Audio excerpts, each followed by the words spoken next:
નમસ્કાર દર્શક મિત્રો, હું નીલમ સોલંકી વિશ્વાસ 24 ગુજરાતી ન્યૂઝમાં આપનું હાર્દિક સ્વાગત કરું છું। હવે નિહાળો આજના મુખ્ય સમાચાર। ઉપલેટાના મોજીરા ગામ પાસે આવેલ મોજ ડેમની જળ સપાટીમાં વધારો થયો છે। પાણીની સપાટીમાં વધારો થતાં ડેમના 6 દરવાજા 2 ફૂટ ખોલવામાં આવ્યા છે। આમ ભારે વરસાદ થતાં મોજ ડેમમાં ઉપરવાસમાંથી પાણીની આવકમાં વધારો નોંધાયો છે।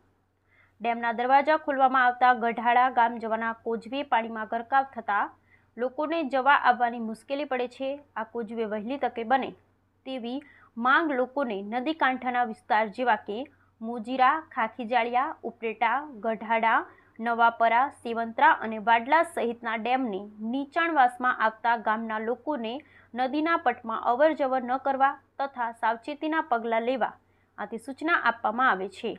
Bureau report Vijaybhai Kunatiya, Bhayavadar.